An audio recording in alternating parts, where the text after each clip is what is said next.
This is SelfWork, and I'm Dr. Margaret Rutherford. At SelfWork, we'll discuss psychological and emotional issues common in today's world and what to do about them. I'm Dr. Margaret, and SelfWork is a podcast dedicated to you taking just a few minutes today for your own self-work. Hi, and welcome to SelfWork. I'm Dr. Margaret Rutherford. I'm a clinical psychologist out of Fayetteville, Arkansas. I've been in private practice now for 25 years, and I started podcasting last year. I really wanted to extend the walls of my practice. I wanted to reach people who might already be in therapy or knew more about psychology and therapy and mental health issues.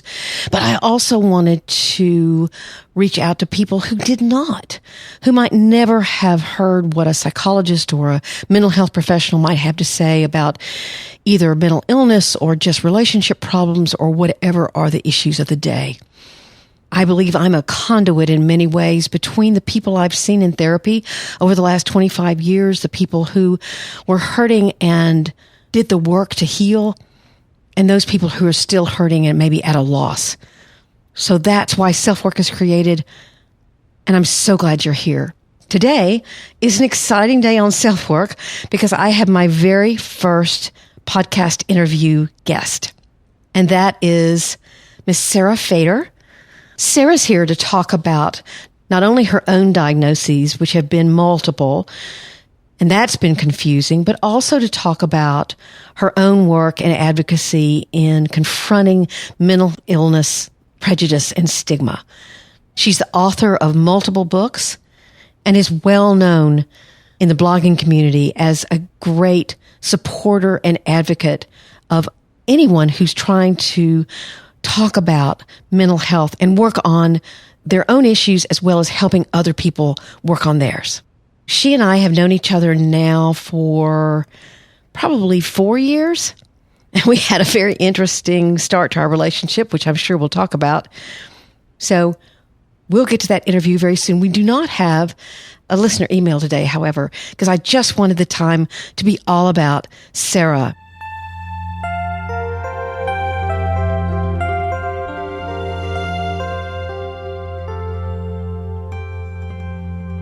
Sarah, I so appreciate you being here today. I've hinted around that the way we met was very interesting, but and actually her family may be in the background a little bit. So we've got Sarah Fader and family. It's a very Jewish podcast right now. I was amazed. I went on Amazon and I knew about your new book, and I knew about the 3-Year-Olds Are Assholes, and of course I knew about the StigmaFighter's anthology. But you've got like a dozen books or something. You have really written a lot. Yeah, I mean, self-publishing is kind of cool because you could just whip them out. That sounded bad, but that's all right. But you can just keep going. It's not as labor intensive as finding an agent or going through like a publishing company and stuff. Right. But yeah, it's weird. Like when people are like, "How many books have you written?" I'm like, I actually don't know. Well, what you're best known for, and really by me at least, was when you started StigmaFighter's. Yeah. Can you tell people a little bit about that? I started StigmaFighter's when the Huffington Post was still letting people blog. Yeah. Exactly. I wrote this article called Fighting Against the Stigma of Mental Illness, and it was the first time that I said out loud that I have panic disorder. Yeah. Because at the time, that was my working diagnosis. I mean, and I actually kind of self-diagnosed. I'd always been told I'd had anxiety and depression, but I had panic attacks. Uh-huh. So to me, that's panic disorder. So I had always had panic attacks, and I was shamed into not talking about it because I grew up in the 90s and nobody really talked about anxiety or depression or really any mental illness. Well, I grew up in the 60s. It was the same way. Yeah, exactly. Probably worse, right? Yeah. I'm sure. But yeah, so I didn't really feel like I could talk about it in school, when I had my first panic attack when I was 15. And, I wanted to kind of just come out of the closet and talk about having anxiety in a way that was really open. And I figured, you know what, I'm in my early 30s. That was at the time, now I'm later 30s, but I was 33 and I was like, I'm just going to say it. Like saying it out loud or writing it was really powerful. And after I wrote that article and talked about my experience with anxiety, I had people reaching out to me and saying, is there a place that I can share my story? Yeah, right. And so I couldn't find a place. And that's when I created StigmaFighter's. Oh, I love that. I love that. If you can't find it, create it. I love that. Yeah, I'm like, well, it doesn't exist. So but I wanted to have like this open submission place where people could just say what they experienced. And it wasn't about like who they were or like, whether they were like a celebrity or something. It was just like real people, real people sharing their story about living with mental illness. Well, and the fascinating thing about StigmaFighter's to me is that it was really one of the first times that people of very diverse backgrounds and very diverse kinds of psychological issues you would either approach them or they would approach you. And here were these just myriad of stories. So I would encourage people to go to StigmaFighter's. You were also featured in the Washington Post along with Jennifer Marshall and some other bloggers about being on this leading cusp of trying to confront the stigma of mental illness. And what are you doing now about that? Where are you in your life with that? It's weird. Like, just honestly, like I feel really burnt out, and I think that that's an important thing to talk about. Yeah. Like as people that, are advocating for destigmatizing mental illness, it's really important to like take breaks and take care of yourself, because if you have these issues, like it takes a toll on you. Yes. So that's kind of like where I'm at, is like really minimizing the things that I'm doing so that I am learning to say no. Like that's a big thing right now. It's like I'm learning to be like, you know what? I can't do that. Could you give a class on that, please? I'd like to take that class.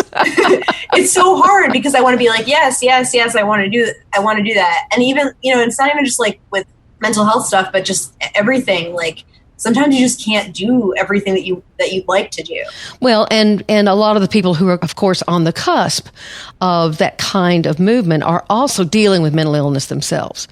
So whether it's bipolar disorder, whether it's an eating disorder, whether it's depression that's recurrent, whether it's panic attacks, whatever it is, they are speaking so passionately about it because they also have to manage their own illness. And so you're right. I mean, you have to take breaks and take care of yourself. That's a great point to make, especially if anybody listening is thinking about coming forward and talking about their mental illness. It's very relieving and it's very freeing, but at the same time, I know when I spoke at This Is My Brave last year, it was one thing to write about that I had panic disorder and one thing to blog about it, but to get up in front of 200 people and say, and by the way, this is how you know I'm having a panic attack. I like reach for the chair and hold on, or I want to sit down real quickly because I can feel that anxiety coming. That felt very, very vulnerable. And when you're that vulnerable with people, then you have to shore yourself up a little bit. Yeah, exactly. And I think that it's hard because like now I feel like I don't know, I have like life stressors that are happening, so it's like hard to tell between like what is a life stressor and what is my mental health issue. That's a great point. Sometimes you can't decode, but then I was talking to somebody about this and I think what I came to was it doesn't actually matter because they're both affecting you. Yeah. Right? There's situational things that are affecting you, and then what's internal is also affecting you. Yeah, so they're both valid. Whatever you're feeling is valid, Right. So, but sometimes you're like, is this, well, I think it actually comes into play even more when you're taking medication for anxiety or depression, because you think, okay, well, does my medication need to be adjusted based on what's happening for me? One of the things we talked about before we got on air was this idea that I picked up from your tweets. By the way, Sarah has thousands of Twitter followers. But one of the things I picked up on is the fact that it's been difficult at times in your life because you've been diagnosed with several different things. And I think a lot of people who don't know a lot about mental health think, oh, I'm going to be diagnosed with one thing. Or wouldn't that be nice? Yeah, wouldn't that be nice? But that's not the case. Frequently, there are you have a little bit of this and a little bit of that and a little bit of something else. And one practitioner is going to label something one thing, and another practitioner is going to label it something else. Yeah, I think what I determined after a long time of kind of figuring out or trying to figure out what was wrong with me, in quotes, right? Yeah. I think that after a while, I just didn't care. And it was, to me, because the thing is that a lot of times diagnoses are for the insurance companies anyway. Right. It's really about the treatment plan. So, because like, for example, so my latest, I definitely have OCD. That's like one thing that I know for a fact I have, and it's genetic. Yeah. And I definitely have ADHD. The question mark is whether I have bipolar too, because my psychiatrist at home in New York was like, I think you have bipolar 1. And I was like, hell no, I definitely don't have bipolar 1. And that, not to say like because I have friends who are bipolar type 1, and I know I don't have the symptoms. Yeah, just for listeners, bipolar 1 is where your highs are very high, very, very euphoric. You are almost overly ecstatic, and then your lows are you're under your bed, hiding and maybe, having suicidal ideation. So the highs and lows are very extreme. In bipolar 2, they are not that extreme, and there's more of a sense of anxiety and agitation associated, I think, with bipolar 2. Yeah, see, that sounds more like me. Like if I were to be anything, it would probably be that or like cyclothymic. But again, like it doesn't matter because I'm on the right medication for that. So and I think, but more than anything, I would say like I'm an anxious person more than anything. Mm-hmm. Like I run anxious. I was talking to my friend who's an MSW about this, and she's like, you just have to remember that your baseline is more anxious than other people, so it's okay. Like if you then have like anxiety on top of your baseline, that's how you know that you're having a panic attack. Right.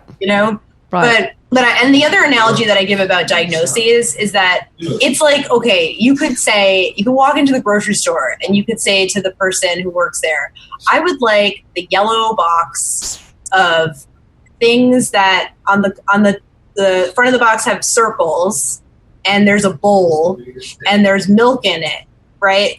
What can you tell me where that is? Or that's great. Right? That's a great analogy. Right? Or you could just be like, where's the Cheerios? Yeah. So you know what I mean? Like that's the difference between like describing your symptoms and saying I have bipolar disorder. Right. Does that make sense? Yes, it makes exact sense. It makes exact sense. So that's how I say it to people. But then the thing is, like if you went into the grocery store, right, and you were describing Cheerios, you might not describe them the same way that I did. Yeah. Because I'd say that stuff you put on a bracelet when you're like 6. Right, exactly. Eat it. Exactly. Or you feed your infant, because, you're trying to keep them quiet. Just eat these. Just, or like, Fruit Loops, but the healthy kind. Yeah. You know what I mean? Yeah, that's a great, because you're so right. I mean, I have people who come in and they all have the same diagnosis, but they don't ever talk about it the same way. I mean, so some traits can be much more dominant and others more and less so. And so I love that analogy. Thank you. Yeah, I was thinking about that. And the other thing is I remember saying to my psychiatrist, well, she's a psychiatric nurse practitioner. There's a shortage of actual psychiatrists in Portland. But I said to her, like, I don't want to be bipolar. If I'm bipolar, I don't want to be. And she's like, nobody wants to be anything. Yeah, that's right. That's right. And I thought that was a really like profound thing to say, because it's true. Well, let me ask you, because I had a patient about 2 or 3 weeks ago look at me, and she said she had come in for kind of a tune-up, and she said, well, I've been reading your blogs and that kind of thing, Margaret. And she said, I worry about you. And I said, what do you mean you worry about me? And she said, aren't you a little afraid that people will see you differently because you're so frank about having panic? And I said, well, yeah, I bet some people will see me differently, and that's okay.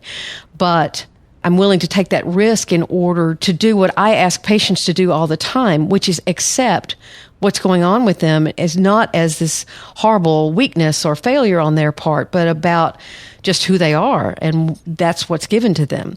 And so how have you dealt with you're such an advocate for the confrontation of prejudice and stigma, certainly. And so how has that affected you personally? One of the things that I always think about is there isn't a time when I'm not aware of anxiety. Like it's always there, whether it's dormant or it's out, it comes out. It's like, it's there. So like any situation in which, like I think about going to the doctor, like basically what I'm saying is like my activist hat or my advocate hat is like always on. Like it's always ready to come on based upon what's happening because anxiety is present. So I'm like, oh, if anybody says anything about anything, like I'm ready. I'm ready to like fight them. Right. Right. Like I remember being in a Uber here, and that it's still like bipolar disorder was like thrown up as one of my diagnoses, and this woman was like, oh, people that have bipolar, they're so unstable and they can't, take care of themselves and they're just so crazy. And I was like, Lord. Oh, really? And then I said, well, I have bipolar disorder. Oh. And she didn't know what to say. But I guess what I mean to say is that it's always a fight. There's always going to be something or somebody that doesn't get it, So I think one of the things to be aware of is that don't be complacent, because if somebody says something that doesn't sound right to you or that is stigmatizing, don't be afraid to say something. Speaking up when you hear something that is just ignorant or wrong in a kind way, not necessarily in a stigmatizing way yourself, but in a way that helps promote the furthering of this movement toward normalizing mental illness, normalizing problems like this. I mean, there was a post that came out about Ryan Reynolds coming out about his anxiety, and more celebrities, I think, are coming forward and saying, I make a living as a movie star or celebrity, and I still have to deal with all these problems, which, I think is a good thing all in all. Yeah, it's funny when people are knocking celebrities for coming out with mental illness and saying it doesn't matter because they're celebrity and what could they possibly have to struggle with. But I think that what you're saying is right on, because it's kind of the dichotomy. This person is famous, they're wealthy, they seemingly don't have anything to be unhappy about, and yet they still have these mental illnesses. Exactly. So that's what I think is so great about your point. Because it affects everybody. Exactly. It doesn't matter. It doesn't matter. It has there are no boundaries. There's no socioeconomic boundary. There's nothing. There's no gender boundary. And then what you were saying about you're so OCD, I think OCD too is one of the mental illnesses that is downplayed and made to look funny. Mm-hmm. When it's not. It can be debilitating. Like my friend Evan, who I do the podcast with, he has OCD. Which, by the way, she has the Sarah Fader show. So Sarah Fader podcast. But he has OCD, and so when somebody says to him, "Oh, I'm so OCD," he says, "Well, talk to me when you've been up all night thinking the same thought over and over and over again, and you get 1 hour of sleep." And you're convinced that you're dying because you like touch something that has a germ on it, and it's not just hand washing. That's the other thing. People think that OCD is, I just wash my hands a lot. No, OCD, the way that I can describe it, because I have more obsessions than I have compulsions. I do have compulsions, but I have more like rumination. Okay, so OCD will find the thing that you are the most scared of, the most ashamed of, and it will come and like a little gremlin in your head, little monster, and be like, say the most disturbing thing to you ever. Yeah. And just keep saying the same disturbing thing over and over again until you feel like shame.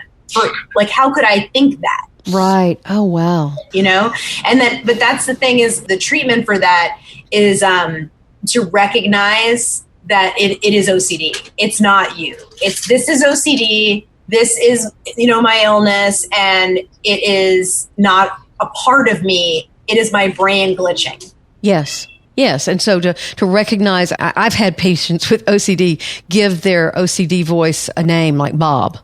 That's Bob talking.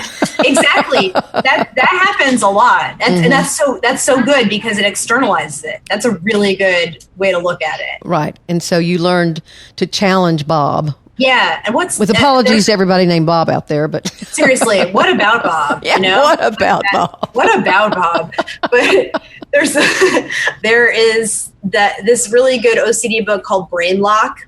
Oh, and I don't know that book. It's a good one, but it talks about that exercise like this, and it's very simple. Like, this is OCD. Basically, my brain is doing something that I cannot control, and now I'm going to move on. Yes.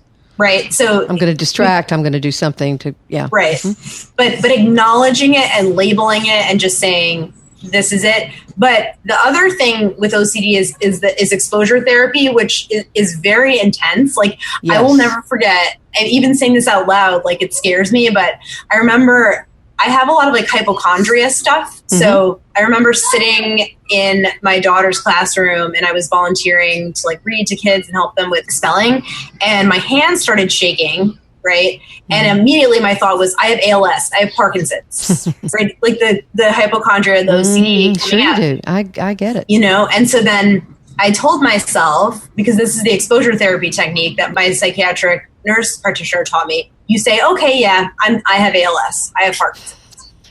Yep, I'm dying. Mm-hmm. and you just, it's like, it's flooding. You go with it. You go with it. And I kid you not, my hand stopped shaking. Wow. You know, because that's the thing, is you take away the power of that thought. Yeah, you just accept it and say, it's not like you're buying into it, but it sounds like it's a way of moving with it instead of against it. Yeah, and it also shows how, and there, I mean, I've had some like ridiculous thoughts where I'm like, what are you doing, brain? You know? And here's an example. This is not something I've thought, but this is something that could be like a disturbing thought that you might have, and you're like, what? And so thinking, a lot of OCD thoughts are like, you're going to harm something. You're going to harm something or someone. And that's why they're so shaming, because you can't say them out loud. Like, you feel you're going to scare somebody. Sure. You know? So again, it's like this exposure therapy technique. So let's say, like, for example, like, this is a disturbing, okay, I'm going to kill my dog. Right? Like, that comes into your head. Right. You know? And it's the same technique. Okay, yeah, I'm going to kill my dog. Mm-hmm. I'm doing that right now. Yeah. And you know, yeah, the ludicrousness of it. Right. Yeah. Yeah. And you just look at how ridiculous it is. You're like, okay, I would never do that. And it is uncomfortable at first, because you're like, you don't want to hear that in your head or out loud, but you're taking that power away from the thought. That's the most important thing. Reed Wilson, who's an expert on anxiety, all of his practice in North Carolina, I think it is all about anxiety. And he says that you go with the anxiety. You don't fight against it. You lean into it almost. And so that's what it sounds like that this is all about. I'm not an expert in treating OCD, so this is fascinating to me. It's interesting, but it is the same kind of principle, because I remember with panic, I know you can relate to this. Like, panic attacks are one of the worst things ever in life. They feel like you've been invaded by something. Yeah. It doesn't feel like you. Exactly. Like, it feels like this external force that has taken over, and you just have to hang on, right? Like you said, like, hang on to the chair. That's right. Like, you know, and that used to piss me off. It used to make me really mad, because I felt like I didn't have control. And that's something about anxiety that I think makes people even more anxious, is the lack of control. Yes. Because you want to be able to stop something or make it a certain way. And when you can't, it's like you're anxious about feeling anxious. Oh. It's like meta anxiety, right? Yes. and so what I remember, the first time that I breathed through a panic attack, it was the most excruciatingly painful thing ever, but I felt like such a rock star afterwards. Oh, I bet you did. Wow. You know, I got little goosebumps just telling me about it. And I breathed through the numbness and tingling, and I was like, whatever's happening is going to happen. You know, which with panic is so terrifying. Absolutely frightening. Again, I want to remind listeners, this is Sarah Fader, and she is a huge advocate for the confrontation of mental illness, prejudice, and stigma.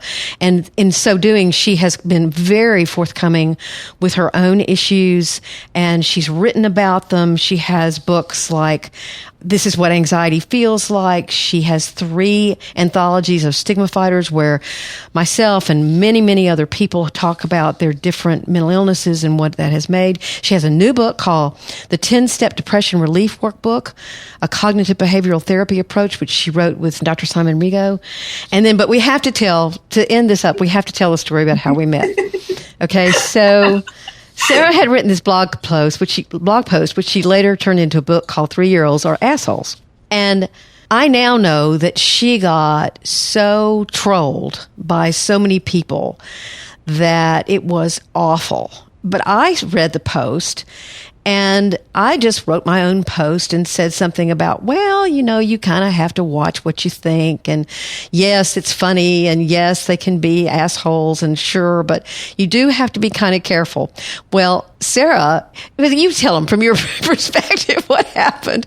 Well, okay. So Margaret is right. Like, I was trolled to the nth degree. Like, people they ran with this concept and they were so mad. I remember I got this like in my Facebook other folder. Yeah. This woman was like, "You're the asshole."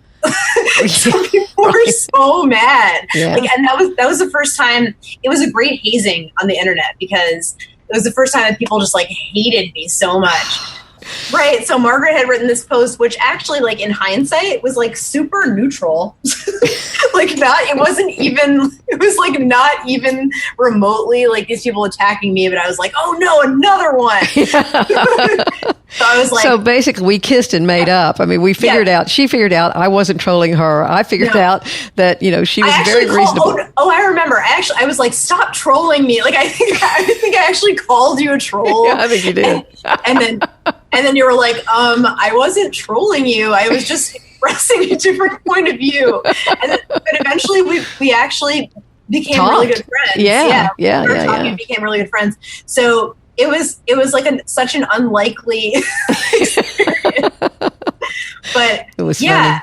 It was so funny. I was like, stop trolling me. But yeah, and actually your post, if you Google 3-Year-Olds Are Assholes, your post comes to the top of the search. Well, there you go. That's my claim to fame.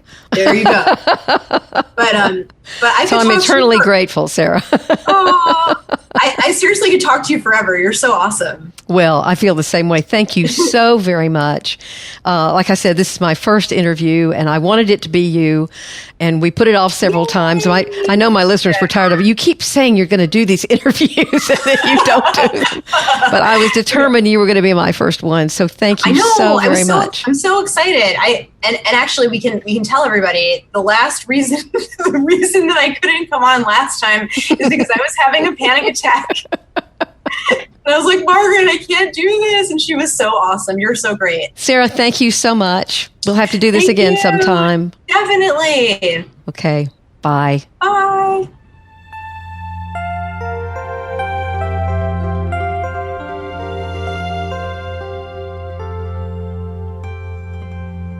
Thanks so much for listening. I hope you had a great time listening to Sarah Fader.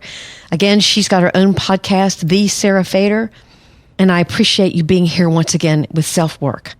You can always subscribe wherever you listen. And I've gotten some great reviews and ratings recently, and I so appreciate it. You can also subscribe to my website, drmargaretrutherford.com.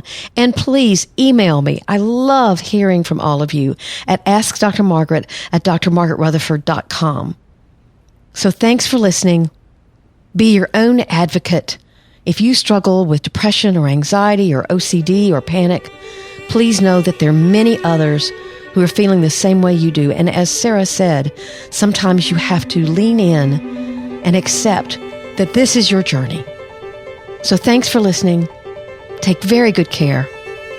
I'm Dr. Margaret, and this has been SelfWork.